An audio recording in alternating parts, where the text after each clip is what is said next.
Salam, salam la famille Outsider, on se retrouve aujourd'hui pour une nouvelle vidéo. Vous-même, vous pouvez le voir, je ne suis pas dans mon environnement, évidemment, parce qu'il n'y a pas de Team Notocar et de No Excuses Play Like a Champion derrière moi. Cependant, je tenais à venir faire cette vidéo-là. Elle était, à mon humble avis, très très importante. Donc, je m'excuse des conditions et de tout cela. Cependant, le plus important, c'est quoi? C'est le contenu. L'Olympique de Marseille ne fera pas la Ligue des Champions. Il y a un problème.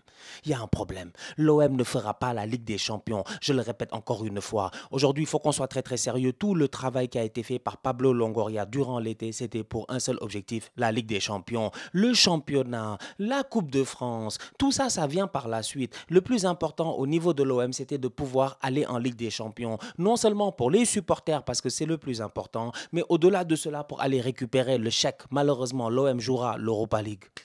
L'OM jouera l'Europa League. Aujourd'hui, cette équipe de Marseille, elle est venue face au Panathinaikos. Après un match aller qui avait été perdu 1-0, elle a sorti, sincèrement, à mon humble avis, une top performance. Marseille ne méritait pas de perdre ce match-là. On a très très bien vu le match. Quand tu perds 1-0 à l'extérieur et que maintenant, il n'y a plus le but à l'extérieur, tu sais très bien que normalement, avec un but, tu es de retour à égalité. Avec deux buts, tu es qualifié. Marseille, après même pas 2 minutes, but de Pierre-Emerick Aubameyang. Ils se sont gérés. Ils se sont gérés. Marcelino est très bien rentré dans ce match-là. Ils ont mis l'intensité qu'il fallait. Le vélodrome était là. Le vélodrome était chaud. Le vélodrome était à la hauteur de l'événement. Déjà, même à l'échauffement, tu entendais les aux armes. Où sont les Marseillais? Non, c'était trop chaud en fait. J'étais là, j'étais comme non, franchement, c'est pour ça que Marseille, c'est cool quoi. C'est que Marseille, il y a de l'ambiance. Mais malheureusement, aujourd'hui, ils ont manqué de chance. Il y a de l'ambiance, mais ils ont manqué de chance. C'est incroyable. Franchement, Aubameyang, il marque super passe de Ismaël Assar. Super passe de Ismaël Assar. Je dis bien super passe de Ismaël Assar. Marseille est venu aujourd'hui en 4-4-2 avec Unai sur le côté gauche, Ismaël Assar sur le côté droit, Iliman Ndiaye et Pierre-Emerick Aubameyang en pointe. Le double pivot était solide, c'était Verretou et puis Rongier. Franchement, on va être très sérieux. Marcelino, il savait ce qu'il faisait parce que nous tous, on sait qu'une équipe comme le Panathinaikos, qui a gagné 1-0 à domicile, qui va jouer ce match-là à Marseille, leur seul but, c'est de ne pas encaisser de but. Le Panathinaikos est venu pour ne pas encaisser de but. Donc quand tu sais que tu as un bloc défensif aussi bas, aussi fatigant, aussi fermé, où il n'y a pas beaucoup d'espace, tu as besoin de boys techniques. C'est pour cela que j'ai dit que Marcelino est très bien rentré dans son match, parce que tactiquement parlant, l'OM était très équilibré. Aujourd'hui, moi j'ai vu un Unai sur le côté gauche qui a été très bon. Jusqu'à ce qu'il sorte, il a été très bon. Parce que tu as besoin de boys capables de garder le ballon, de faire la différence dans des petits espaces. J'ai vu aujourd'hui, j'ai dit, un Ismaël Sarr qui a été bon dans les deux registres, offensivement, défensivement. Mais franchement, Iso, combien de fois il vient défensivement aider aujourd'hui Jonathan Klaus? Aujourd'hui, franchement, j'ai vu une équipe de l'OM qui était cohérente. J'ai vu un Iliman Ndiaye en première mi-temps qui passe son temps à jouer dos au but, récupérer, se retourner, créer la différence. Il a failli mettre un but sensationnel. Il a manqué de chance. Il est rentré dans la surface. Il a fait un crochet, deux crochets. J'ai dit, elle a dit, Ousseynou Diouf sort de son corps. Il a fait deux crochets, mon gars. Il a laissé les gars sur place. Il est parti, il a frappé, c'est passé à côté. Il y a une autre occasion. Il est rentré, il a fait tac, il est rentré, il a frappé. Le gardien a fait de l'arrêt. C'est parce que le gardien, comment il s'appelle? Brignoli. Un match de brigand. Un match de brigand de la part de Brignoli. Le gardien du Panathinaikos, là, il a sorti le match de sa vie.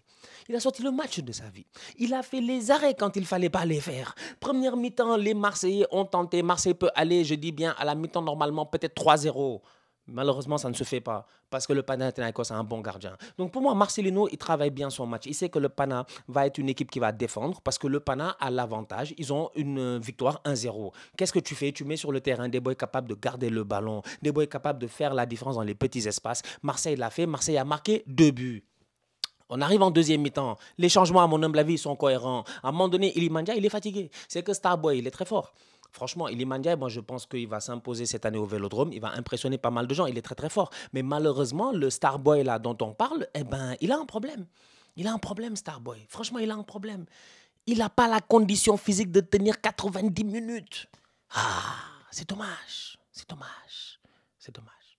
Donc, tu as besoin que le boy tienne 90. C'est que le boy, après 60, tu sais qu'il est cramé, quoi. Après 60, sa jauge n'est plus verte. Elle n'est même plus orange. Elle est rouge. Elle est rouge. S'il joue encore 2 minutes de plus, il se blesse. D'ailleurs, il s'est assis à un moment donné. Donc, c'est pour dire à quel point aujourd'hui, les changements sont quand même cohérents parce qu'il fait rentrer Vitinha. Ce week-end, j'ai eu l'occasion de parler du match de Marseille face à Reims. Premier match de championnat, c'était pas simple.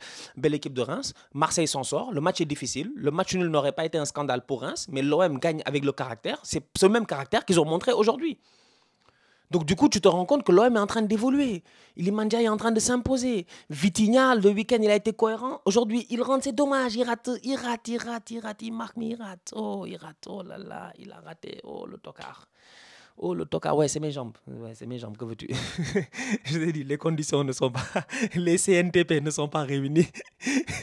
Je suis assis sur un lit en train de faire un débrief. Non! C'est incroyable. Il a raté, mec. Vitinha a raté des occasions qu'il ne devait pas rater. Il y a des hors-jeux, tu ne comprends pas. Marseille au match aller, l'arbitrage a été difficile. Aujourd'hui, tu avais un bon arbitre normalement. Michael Oliver, nous on le connaît bien en première ligue. L'arbitrage est difficile. Le hors-jeu, que veux-tu? S'il trace la ligne et que l'ordinateur nous dit c'est hors-jeu. Ah, khalas, c'est hors-jeu, mais il est sévère. Ah, le hors-jeu sévère. C'est Ismaël Sarr, il est là.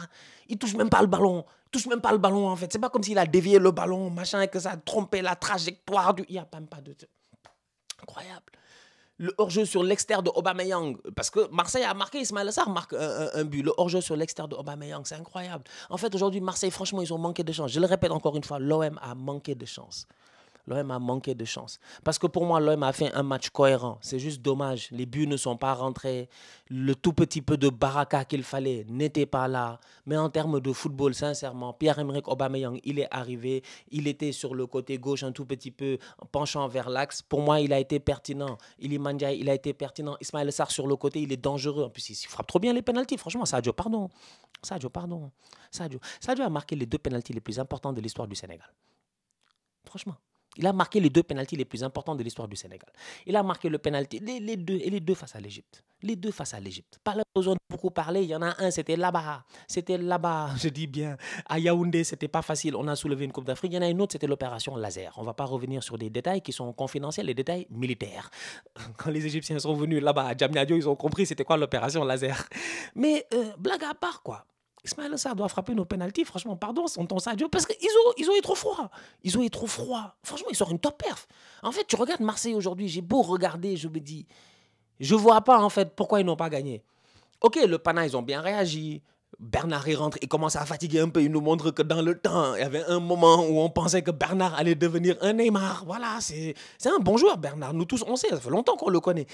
Mais l'entrée du Pana est pas mal, tu vois. Ils mettent un peu de pression à cette équipe de l'OM là, mais après, t'as pas de chance. T'as pas de chance. Tu peux pas justifier le fait que Guendouzi. Il y a pénalty sur Guendouzi.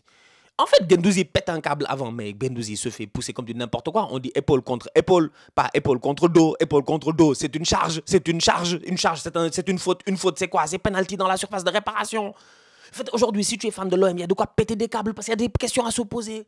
Tu comprends pas? Franchement, Guendouzi, il est là, il est tranquille, il est posé, il rentre dans la surface de réparation, il se fait charger comme n'importe quoi, il tombe, il se plaint, il a raison. Après, t'as un manque de chance. Je pense que t'as Rongier qui fait une faute ou Verretou. Il y en a un des deux là qui fait une faute de main, bête, manque de chance.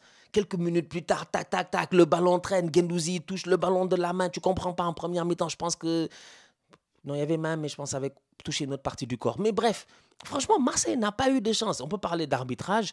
On peut parler aussi de malchance en fait de temps en temps. Et c'est pour ça que je dis que ça fait mal parce que cet OM-là avait été construit dans l'optique de se qualifier en Ligue des Champions. En fait, franchement, tout le travail qui a été fait, maintenant, il va falloir se consoler en essayant d'aller gagner le championnat. Marseille doit être compétitif et essayer d'aller gagner le championnat. L'OM a les armes aujourd'hui pour gagner le championnat. Vous avez vu le match de Renan Lodi, mais il est excellent. Mais en fait, c'est ça qui me... Mais ils ont fait un très bon match. Des débordements de Lodi, centre, machin, tout ça. Il a tout fait. Jonathan Klaus a été excellent, sensationnel. Il a mal à la cheville, on l'a tous vu, première mi-temps, il continue, il fait son match, il a été au top. Des récupérations de l'autre côté, on aurait dit les anciens pressings de Bielsa, là, les pressings tout-terrain, où tu avais des gars qui suivaient des joueurs partout sur le terrain. Klaus, il quitte côté droit, il va récupérer côté gauche aujourd'hui. Nous tous, on a vu. En fait, Gigot récupère, tacle en première mi-temps dans les pieds du boy du Panathinaikos, dans la surface de réparation, sans stress. En fait, une équipe de l'OM, franchement convaincante. Mais elle n'a pas gagné. Non, le football n'est pas fait pour les Marseillais, c'est pas possible. C'est pas possible, en fait, c'est pas possible. Franchement, il devait gagner. Il devait aller jouer face à Braga, là. C'était 2 tours préliminaires pour se qualifier en Ligue des Champions. Ils n'ont pas réussi à passer le premier face au Panathinaikos. Donc, du coup, c'est fini, voilà, c'est terminé. L'Olympique de Marseille ne verra pas la Ligue des Champions. Au moins cette année, il n'y aura pas besoin de faire des blagues, machin, l'OM 0 points, l'OM n'a même pas sorti, n'est pas sorti des phases de poule, tout ça. C'est pas la peine de faire beaucoup de blagues cette année. Il n'y aura même pas de Ligue des Champions. Ce sera l'Europa League pour cet effectif-là. Normalement, à mon humble avis, ils ont l'effectif qu'il faut pour aller loin en Europa League. Et c'était ma crainte, en fait, en début de saison. Je pense que je l'ai dit à un moment donné, je ne me rappelle plus, dans une vidéo, je l'avais dit ici, en fait, que ma crainte avec Marseille, c'est toujours ça. C'est que Marseille n'est jamais chaud quand il faut être chaud. Ils ne sont pas chauds dans la période où il faut être chaud, en fait. C'est quand tu les attends pas qu'ils sont chauds. L'année passée, face à Paris, on les attend pas, ils sont chauds. Même s'ils sont bons, tu te dis, ah, ils sont chauds. Ils arrivent face à Annecy, ils se font taper. C'est la même chose aujourd'hui, en fait. C'est franchement, je savais qu'en début de saison, ça allait être compliqué parce que c'est dur de motiver le groupe de l'OM. Je sais pas, il y a quelque chose qui... C'est dur de motiver le groupe de l'OM. Donc je savais que ce barrage-là, ce double barrage-là allait être compliqué. Effectivement, ils ont non seulement pas gagné, mais en plus de ça, je sens que ça va leur faire mal parce que vraiment, ils avaient l'effectif pour se qualifier devant le Panathinaikos, quoi. Donc voilà, c'est la vie, c'est comme ça. L'OM est éliminé d'une compétition à laquelle ils n'auront même pas participé. Donc écoutez, la famille, on se capte très très bientôt pour une nouvelle vidéo. D'ici là, on continue à liker, on continue à partager. On s'abonne, on s'abonne, on s'abonne. On est ensemble, on reste en santé, c'est le plus important. Tous outsiders.